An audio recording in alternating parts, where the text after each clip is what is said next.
شاعر نے کہا ہے مٹا دو اپنی ہستی کو اگر کچھ مرتبہ چاہو، مٹا دو اپنی ہستی کو اگر کچھ مرتبہ چاہو کہ دانا خاک میں مل کر گلے گلزار بنتا ہے۔ السلام علیکم ورحمۃ اللہ تعالیٰ وبرکاتہ۔ تو آج ہم بات کرنے والے ہیں مفتی سلمان اظہری صاحب کے اس بیان کے بارے میں کہ مسلمانوں کو زندگی کیسے گزارنا چاہیے، یعنی دائرۂ اسلام میں رہ کر ہم زندگی کس طرح گزاریں۔ کیا زندگی ہم اس طرح گزاریں شراب نوشی میں، جوانی میں رہ کر، جوان ہو کر اگر ہم شراب نوشی کریں، یا پھر ہم ان تمام گناہوں پر اگر لگے رہیں، زنا بازی میں ہو یا کوئی عاشق جو بھی چیزیں ہو، کیا ہم اس طرح زندگی گزاریں یا پھر صحابہ کرام کے نقش قدم پر زندگی گزاریں؟ دیکھیے ہمیں زندگی ایک ملی کسی بھی طرح نبی پاک صلی اللہ علیہ وسلم کے صدقے میں، تو ہمیں چاہیے کہ یہ جو زندگی ہے یہ کسی اور کے لیے نہیں بلکہ صرف حضور کی ذات کے لیے ہے۔ تو ہمیں اور آپ کو چاہیے کہ ہم زندگی کس طرح گزاریں، تو اس کو سمجھنے کے لیے آپ کو مفتی صاحب کے اس ویڈیو کو ضرور دیکھیے اور آپ آخر تک دیکھیے اور اپنے آپ پر جھانکیے کہ آپ زندگی کس طرح گزار رہے ہیں۔ تو آئیے ہم اس ویڈیو کو دیکھیں۔ عزیزان گرامی وقار، اب قلب کے سکون کے لیے تھوڑا سٹرگل تو کرنا ہوگا، تھوڑا سٹرگل کرنا ہوگا۔ اولیاء کاملین نے جو مقامات حاصل کیے، آپ کرامات تو ان کے سنتے بھی ہیں، بیان بھی کرتے ہیں، کیا پہنچے ہوئے ولی تھے، لیکن کبھی سوچا آپ نے وہ پہنچے کس طرح سے تھے؟ ان کی ٹھوکروں میں مردوں کا زندہ کرنا اللہ نے رکھ دیا، ان کو طاقت و قوت اتنی عطا کی کہ اللہ رب العزت نے ان کے لیے پوری کائنات کشادہ کر دی کہ اے میرے بندے تو جہاں چاہے جس طرح چاہے زندگی گزار، جو تجھے چاہے وہ حاصل کر لے۔ یہ کب ہوتا ہے ان کا مقام؟ میرے عزیزوں، وہ یوں ہی نہیں حاصل کرتے، اپنے آپ کو اللہ کی بارگاہ میں فنا کر دیتے ہیں۔ اسی لیے شاعر نے کہا ہے مٹا دو اپنی ہستی کو اگر کچھ مرتبہ چاہو، مٹا دو اپنی ہستی کو اگر کچھ مرتبہ چاہو کہ دانا خاک میں مل کر گلے گلزار بنتا ہے۔ بیج کو کیچڑ میں بونا پڑتا ہے تب جا کر کے پھول اگتے ہیں۔ تم اگر یہ سوچتے ہو کہ میں سارے مرغن غذائیں کھاؤں، بہترین چکن مٹن اور سارے گھی مرغن سب چیزیں کھا کر کے میرے دل کو ذکر کی لذتیں ملیں، مشکل ہے، ایسا مشکل ہے۔ یہ راستہ تھوڑا سا کٹھن ہے۔ میں تصوف کے راستے پر آپ کو کہہ رہا ہوں، کچھ چیزوں کو روکنا ہوگا، صبر کے راستے پر آنا پڑے گا۔ سرکار غوث پاک رضی اللہ تعالیٰ عنہ کی بارگاہ میں ایک بوڑھی خاتون آئی، اپنے بیٹے کو چھوڑ گئی، کہا اس کو اچھا بنائیے، آپ اس کو اچھا بنائیے، اس پر اتنی نظر کیجئے کہ یہ آپ جیسا بن جائے۔ کہا ٹھیک ہے، اس کو چھوڑ جاؤ۔ خانقاہ میں رہنے لگا۔ چند دنوں کے بعد وہ خاتون آئی، دیکھا سرکار غوث پاک رضی اللہ تعالیٰ عنہ گوشت اور روٹی کھا رہے تھے، اور اس بچے کو سوکھی ہوئی روٹی دے کر کونے میں بٹھائے تھے، وہ پانی میں بھگو کر نرم کر کے کھا رہا تھا، اس کے گلے میں چبھ رہی تھی روٹیاں۔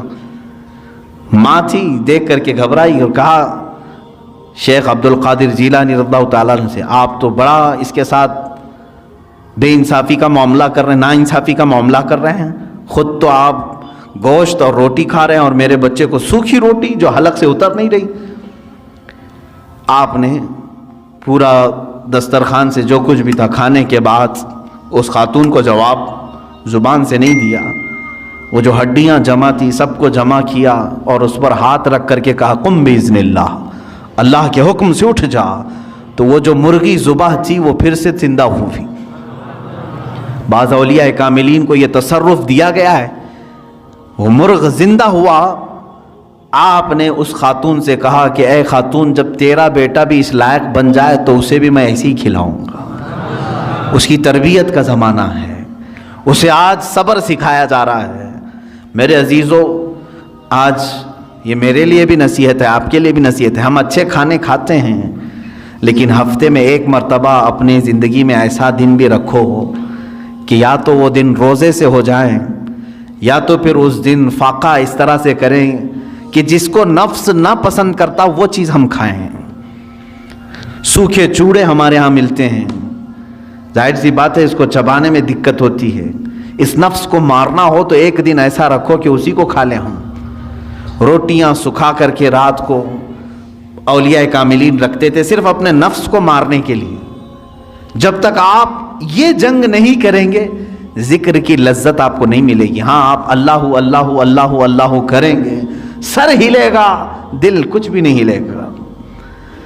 دل کو ہلانے کے لیے پریکٹیکلی طور پر آپ کو کچھ چیزوں سے گزرنا پڑے گا. سب سے پہلی چیز ہے اس میں اپنے غذاؤں پر کنٹرول.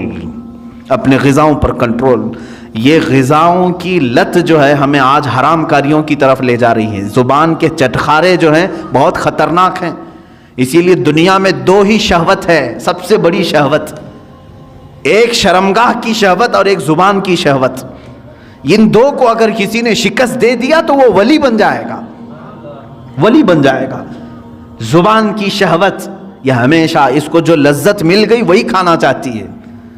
جس کو گوشت کھانے کی لذت میں, گوشت حرام نہیں ہے, حلال ہے, لیکن کوئی اگر اس کا ایڈکٹ ہو گیا کہ بغیر اس کے تو مجھے چلتا ہی نہیں, تو گویا کہ تم گوشت کے غلام ہو, اپنے اوپر کسی چیز کو تم نے لازم کر لیا ہے.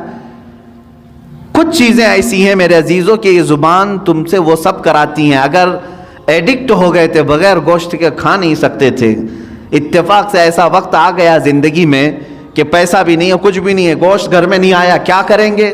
زبان دوسری چیز تو نگلتی نہیں, چوری کریں گے. اور کسی ایسی جگہ پر گئے جہاں پر صرف خنزیر کا گوشت مل رہا ہے, وہ بھی کھا لیں گے. کھاتے ہوئے میں نے دیکھا ہے ممبئی میں, زبان کا چٹخارا ہے. پیزا میں پیزا ملتا ہے, خنزیر کا گوشت ڈال کر کے آدمی بیچ رہا ہے, لوگ خرید رہے ہیں, کھا رہے ہیں. نان ویج کھانے کا ایک شوق ہے. میرے عزیزوں, کوئی بھی چیز اپنے اوپر اتنی غالب نہ کر لو کہ تم اس کے غلام بن جاؤ اور مجبوری میں تمہیں وہ سب کرنا پڑ جائے. ہاں, دنیا سے بقدر ضرورت چیز اٹھاؤ, کسی بھی چیز کو اپنے اوپر حاوی ہونے نہ دو. تو امید کرتے ہیں کہ آپ کو اس ویڈیو میں کچھ نہ کچھ سمجھ میں آئے ہوں کہ ہمیں زندگی کس طرح گزارنا چاہیے. اسی لیے کہ آج نوجوان جو گناہوں کی طرف گئے ہیں, شراب نوشی ہو یا جوا بازی ہو, ان تمام چیزوں پر نوجوان گرے پڑے ہیں. اور انہی تمام چیزوں کو لے کر مفتی سلمان اظہری صاحب بیان دے رہے ہیں کہ ہمیں زندگی جو ہے یہ صرف رسول اللہ کے لیے گزارنا ہے, یہ رسول اللہ کی ذات کے لیے ہمیں گزارنا ہے. تو ہم زندگی کو اچھے کریں, اپنے عمل کو مضبوط کریں, تاکہ کل قیامت کے دن حضور پاک صلی اللہ علیہ وسلم کے روبرو ہم ہو سکے. تو اسی ویڈیو میں اگر آپ کو کچھ نہ کچھ سمجھ میں آئے ہو تو آپ اس ویڈیو کو ضرور شیئر کریں, اور اس چیز کو آپ ضرور کمنٹ کریں جو آپ نے سمجھا, اور آپ میرے اس چینل کو ضرور سبسکرائب کریں اسی طرح اور ویڈیوز جاننے کے لیے. السلام علیکم ورحمۃ اللہ وبرکاتہ.